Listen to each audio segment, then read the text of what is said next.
ಸಿಂಹರಾಶಿ, ಸಾಮಾಜಿಕವಾಗಿ ನಿಮ್ಮ ಹೆಸರು ಪರಿಗಣನೆಗೆ ತೆಗೆದುಕೊಳ್ಳುತ್ತೆ. ಅಂದರೆ ಇದರ ಅರ್ಥ ಸಮಾಜದಲ್ಲಿ ಜನ ನಿಮ್ಮನ್ನು ಗುರುತಿಸ್ತಾರೆ, ನಿಮಗೆ ಗೌರವ ಸಿಕ್ಕುತ್ತೆ ಅನ್ನುವಂತಹ ಅರ್ಥ. ಮನೆ ಅಥವಾ ಉದ್ಯೋಗ ಅಥವಾ ಎರಡೂ ಕಡೆ ಸಮಸ್ಯೆ ಕಾಡಬಹುದು. ಅಂದರೆ ಮನೆಯಲ್ಲೂ ಸಮಸ್ಯೆ ಇರ್ಬೋದು, ಇಲ್ಲ ಉದ್ಯೋಗದಲ್ಲಿರ್ಬೋದು, ಇಲ್ಲ ದುರಾದೃಷ್ಟವಶಾತ್ ಎರಡೂ ಕಡೆಯಲ್ಲೂ ಕೂಡ ಆ ರೀತಿ ಸಮಸ್ಯೆ ನಿಮಗೆ ಕಾಡಬಹುದು ಅಂತ ಅರ್ಥ. ಆರೋಗ್ಯದ ಬಗ್ಗೆ ಸ್ವಲ್ಪ ಕಾಳಜಿಯನ್ನು ವಹಿಸಿ. ಆರೋಗ್ಯದಲ್ಲಿ ಏರುಪೇರಾದರೆ ಯಾವ ಕೆಲಸಕ್ಕೂ ಕೂಡ ಅವಕಾಶಗಳು ಇಲ್ಲದೇ ಇರುವ ಹಾಗಾಗತ್ತೆ. ಹೊಟ್ಟೆ ಕಿಚ್ಚಿನ ಜನ ನಿಮ್ಮನ್ನು ದೂಷಣೆ ಮಾಡ್ತಾರೆ. ನಿಮ್ಮ ಅಭ್ಯುದಯವನ್ನು, ನಿಮ್ಮ ಪ್ರಗತಿಯನ್ನು ಸಹಿಸಲಿಕ್ಕೆ ಸಾಧ್ಯ ಆಗದಲೇ ನಿಮ್ಮ ಬಗ್ಗೆ ಇಲ್ಲಸಲ್ಲದ ಮಾತುಗಳನ್ನು ಆಡ್ತಾರೆ. ನಿಮ್ಮನ್ನು ಕಂಡ್ರೆ ಅಷ್ಟಕ್ಕಷ್ಟೇ ಅನ್ನುವ ರೀತಿಯಲ್ಲಿ ಇರ್ತಾರೆ ಅಂತ ಅರ್ಥ. ಅಲ್ಪತೃಪ್ತಿಯ ಕೆಲಸಗಳನ್ನು ಯಾವುದನ್ನು ಕೂಡ ಮಾಡಲಿಕ್ಕೆ ಹೋಗಬೇಡಿ. ಯಾವುದೋ ಒಂದು ಕೆಲಸ ಮಾಡೋದರಿಂದ ಸಮಾಧಾನ ಆಯಿತು ಅನ್ನುವಂತಹ ಭಾವನೆ ನಿಮಗೆ ಬೇಡವೇ ಬೇಡ. ದೊಡ್ಡದಾದಂತಹ ಮಹತ್ತರವಾದಂತಹ ಕೆಲಸದ ಹಿಂದೆ ಹೋಗಿ ಅದರಲ್ಲಿ ನೀವು ಜಯವನ್ನು ಸಾಧಿಸ್ತಕ್ಕಂತಹ ಪ್ರಾಮಾಣಿಕ ಪ್ರಯತ್ನವನ್ನು ಮಾಡಿ. ನಿಮ್ಮ ಸಾಮರ್ಥ್ಯಕ್ಕೆ ಅಥವಾ ನಿಮ್ಮ ಪ್ರಯತ್ನಕ್ಕೆ ಸರಿಯಾದಂತಹ ಬೆಲೆ ಸಿಗ್ತಕ್ಕಂಥದ್ದಾಗತ್ತೆ. ಮನೆಯ ಅಲಂಕಾರಕ್ಕೋಸ್ಕರವಾಗಿ, ಮನೆಯ ದುರಸ್ತಿಗೋಸ್ಕರವಾಗಿ ಹಣವನ್ನು ಖರ್ಚು ಮಾಡ್ತಕ್ಕಂತಹ ಸಾಧ್ಯತೆ ಹೆಚ್ಚಾಗಿದೆ. ಆ ರೀತಿಯಲ್ಲಿ ಹಣ ಖರ್ಚಾಗತ್ತೆ ಅಂತ ಅರ್ಥ. ಕುಲದೇವತಾ ಪ್ರಾರ್ಥನೆ, ಕುಲದೇವತಾ ಆರಾಧನೆ ಹಿಂದಿನಿಂದ ಮನೆಯಲ್ಲಿ ಯಾವ ರೀತಿಯಲ್ಲಿ ಮನೆ ದೇವರನ್ನು ಪೂಜೆ ಮಾಡಿಕೊಂಡು ಬಂದಿದ್ದಾರೋ ಅದೇ ಕ್ರಮದಲ್ಲಿ ಪೂಜಿಸಿ, ಪ್ರಾರ್ಥಿಸಿ. ಶುಭವಾಗಿ. ಕನ್ಯಾ ರಾಶಿ, ಹಣ್ಣು ಮತ್ತು ತರಕಾರಿ ವ್ಯಾಪಾರ ಮಾಡ್ತಕ್ಕಂಥವ್ರಿಗೆ ಸ್ವಲ್ಪ ಮಟ್ಟಿನ ಲಾಭವನ್ನು ನೋಡಲಿಕ್ಕೆ ಅವಕಾಶ ಇರತಕ್ಕಂತಹ ದಿವಸ. ಆ ಅಲ್ಪ ಲಾಭದಿಂದಲೇ ನೀವು ತೃಪ್ತಿಯನ್ನು ಪಟ್ಕೊಳ್ಬೇಕಾದಂಥದ್ದು. ಹಾಕಿದ ಬಂಡವಾಳಕ್ಕೆ ಯಾವುದೇ ರೀತಿಯ ನಷ್ಟ ಇಲ್ಲ ಅನ್ನುವಂಥದ್ದೇ ವಿಶೇಷವಾಗಿ ಕಾಣ್ತಾ ಇದೆ. ದೊಡ್ಡ ಉದ್ಯೋಗಸ್ಥರಿಗೆ ರಾಷ್ಟ್ರಮಟ್ಟ, ಅಂತಾರಾಷ್ಟ್ರ ಮಟ್ಟದಲ್ಲಿ ತಮ್ಮ ವ್ಯವಹಾರವನ್ನು ಇಟ್ಟುಕೊಂಡಿರ್ತಕ್ಕಂಥವ್ರಿಗೆ ಸ್ವಲ್ಪ ಮಟ್ಟಿಗೆ ಹಿನ್ನಡೆಯಾಗುತ್ತೆ. ಗ್ರಹಗತಿಯ ಪ್ರಭಾವ ಅಂತ ಹೇಳಿ ಭಾವಿಸಬೇಕೇ ವಿನ ಬೇರೆ ಅಲ್ಲ. ಇಂದು ಧನಾಗಮದ ಸೂಚನೆ ಇದೆ, ಆದರೆ ಹಣ ಸಿಕ್ಕುವವರೆಗೂ ಕೂಡ ಆತಂಕ ತಪ್ಪಿದ್ದಲ್ಲ. ಸೂಚನೆ ಏನೋ ಇದೆ, ಹಣ ಬರಬಹುದು ಅನ್ನುವಂಥದ್ದಿದೆ, ಆದರೆ ಕೈ ಸೇರಬೇಕಲ್ಲ. ಕೈ ಸೇರಿ ಆ ಹಣ ನಿಮ್ಮದಾಯಿತು ಅಂತ ಆಗುವವರೆಗೂ ಕೂಡ ಬಹಳ ಆತಂಕದಲ್ಲಿರ್ತೀರಿ. ಶೈಕ್ಷಣಿಕ ವಿಚಾರದಲ್ಲಿ ಗುಣಮಟ್ಟವನ್ನು ಕಾಪಾಡಿಕೊಳ್ಬೇಕಾಗತ್ತೆ. ನಿಮ್ಮ ಓದು, ನಿಮ್ಮ ಅಭ್ಯಾಸ, ನಿಮ್ಮ ಅಧ್ಯಯನದ ಶೈಲಿ ಇವೆಲ್ಲವೂ ಕೂಡ ನಿಖರವಾಗಿರಬೇಕಾಗತ್ತೆ ಎನ್ನುವಂಥದ್ದು. ಆತ್ಮೀಯರ ಭೇಟಿ, ಅವರ ಜೊತೆಯಲ್ಲಿ ಸುಖ ಭೋಜನ, ಸಂತೋಷದ ಕ್ಷಣ ಇವೆಲ್ಲ ನಿಮ್ಮ ಪರವಾಗಿ ಈ ದಿವಸ ಇರತಕ್ಕಂಥದ್ದು.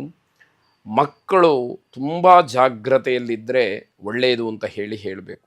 ಎಚ್ಚರ ತಪ್ಪಿದರೆ ಅನಾಹುತಕ್ಕೆ ಅವಕಾಶ ಆಗುವಂತಹ ಒಂದು ಸೂಚನೆ ಇದೆ. ಅದು ಯಾವುದಕ್ಕೂ ಕೂಡ ಅವಕಾಶಗಳು ಬೇಡ ಅಂತ ಅರ್ಥ. ವಿಶೇಷವಾಗಿ ಸುಬ್ರಹ್ಮಣ್ಯ ಸ್ವಾಮಿಯನ್ನು ಪ್ರಾರ್ಥನೆ ಮಾಡಿ. ತುಲಾರಾಶಿ, ಮನೆಯಲ್ಲಿ ಯಾವುದಾದರೂ ಶುಭ ಕೆಲಸಗಳು ನಿಶ್ಚಯವಾಗಿದ್ದು ಅಂತಹ ಶುಭ ಕೆಲಸಗಳು ನಿಂತು ಹೋಗಬಹುದು, ಅದಕ್ಕೆ ಅಡ್ಡಿ ಆಗಬಹುದು ಅಂತಕ್ಕಂತಹ ಆತಂಕ ಈ ದಿವಸ ನಿಮ್ಮ ಕುಟುಂಬದಲ್ಲಿ ಕಾಡುವಂಥದ್ದಾಗತ್ತೆ. ಕಾರಣಗಳು ಏನೇ ಇರಬಹುದು, ಆದರೆ ಶುಭ ಕೆಲಸಕ್ಕೆ ಏನೋ ಅಡ್ಡಿ ಇದೆ ಅನ್ನುವಂಥದ್ದು ಗೊತ್ತಾಗತ್ತೆ. ಮನೆಯವರಲ್ಲಿ ಪರಸ್ಪರ ಹೊಂದಾಣಿಕೆ ಇಲ್ಲ. ಒಬ್ಬರು ಹೇಳಿದ್ದು ಮತ್ತೊಬ್ಬರಿಗೆ ಆಗ್ತಾ ಇಲ್ಲ. ಯಾವುದೋ ಒಂದು ನಿರ್ಧಾರವನ್ನು ಮಾಡಿ ಆಗಬೇಕಾದಂತಹ ಕೆಲಸಗಳನ್ನು ನಾವು ಮಾಡ್ತಾ ಹೋಗೋಣ ಅನ್ನುವಂತಹ ಭಾವನೆ ಎಲ್ಲರಲ್ಲೂ ಇಲ್ಲದೇ ಇರತಕ್ಕಂಥದ್ದೇ ಅದಕ್ಕೆ ಮುಖ್ಯವಾದ ಕಾರಣವಾಗುತ್ತೆ. ಹಾಗಾಗಿ ಯಾವ ಗಟ್ಟಿಯಾದಂತಹ ತೀರ್ಮಾನಕ್ಕೂ ಕೂಡ ಬರಲಿಕ್ಕಾಗದಲೇ ಕೇವಲ ಮಾತು, ಜಗಳ, ಪರಸ್ಪರವಾಗಿ ವಿರೋಧ ಅಥವಾ ಸಿಟ್ಟಿನಿಂದ ಕೆಲವು ಕೆಲಸಗಳನ್ನು ಮಾಡ್ತಕ್ಕಂಥದ್ದು, ಹೀಗೆ ಇವತ್ತು ಪೂರ್ತಿ ನಡೆದು ಹೋಗತಕ್ಕಂಥದ್ದು.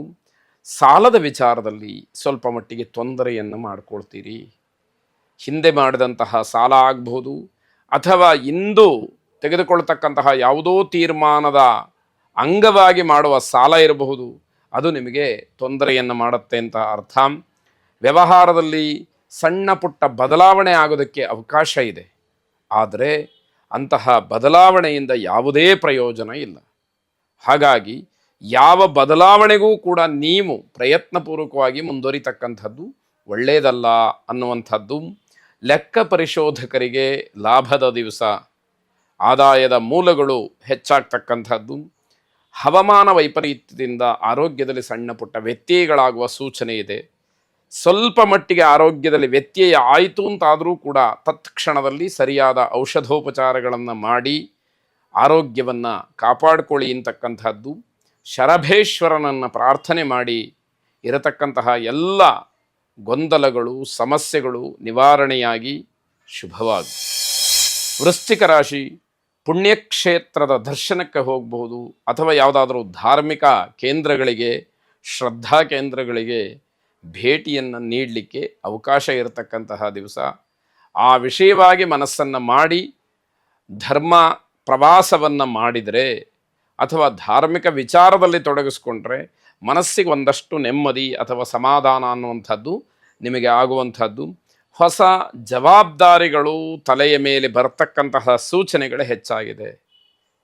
ಇಲ್ಲಿಯವರೆಗೆ ಏನೋ ನಿಮ್ಮ ಕಾರ್ಯಗಳನ್ನು ನೀವು ನಡೆಸ್ಕೊಂಡು ಬಂದ್ರಿ ಅನ್ನುವಂಥದ್ದು ಇದ್ದರೂ ಕೂಡ ಇವತ್ತು ಇರತಕ್ಕಂತಹ ಸೂಚನೆಯ ಪ್ರಕಾರ ನಿಮಗೆ ಯಾವುದೋ ಜವಾಬ್ದಾರಿಯುತವಾದ ಕೆಲಸಗಳು ನಿಮ್ಮ ಹೆಗಲಿಗೆ ಬರುತ್ತೆ ಅನ್ನುವಂಥದ್ದು.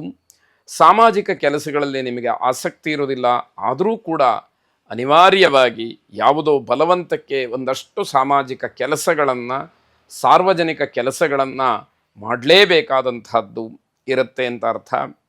ಪೋಷಕರಿಗೆ ದುಃಖದ ದಿನವಾಗುತ್ತೆ. ನಿಮ್ಮ ವಿಚಾರದಲ್ಲಿ ಈ ದಿವಸ ನಿಮ್ಮ ಪೋಷಕರು ದುಃಖ ಪಡ್ತಾರೆ. ನಿಮ್ಮ ವಾತಾವರಣವೋ ಅಥವಾ ನಿಮಗೆ ಮುಂದೆ ಇರತಕ್ಕಂತಹ ಜವಾಬ್ದಾರಿಯೋ ಇದನ್ನೆಲ್ಲ ಗಮನಿಸಿ ಅವರಿಗೆ ಬೇಸರವಾಗುತ್ತೆ. ನಿರ್ಮಾಣ ಹಂತದಲ್ಲಿರ್ತಕ್ಕಂತಹ ಕಟ್ಟಡದ ಬಗ್ಗೆ ಮಾತುಕತೆ ನಡೆಯುವ ಸಾಧ್ಯತೆಗಳಿದೆ. ಅಂತಹ ವಿಚಾರಗಳು ಬಂದಾಗ ಯಾವುದೇ ರೀತಿಯಲ್ಲೂ ಕೂಡ ಬೇಜವಾಬ್ದಾರಿಯನ್ನು ತೋರಿಸದಲೇ ಸರಿಯಾದ ನಿರ್ಧಾರ ಮಾಡಬೇಕಾಗತ್ತೆ.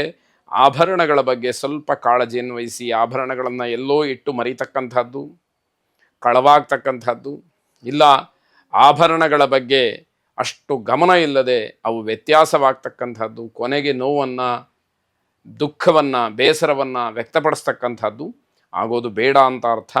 ಲಲಿತಾ ಪರಮೇಶ್ವರಿಯನ್ನು ವಿಶೇಷವಾಗಿ ಪ್ರಾರ್ಥನೆ ಮಾಡಿ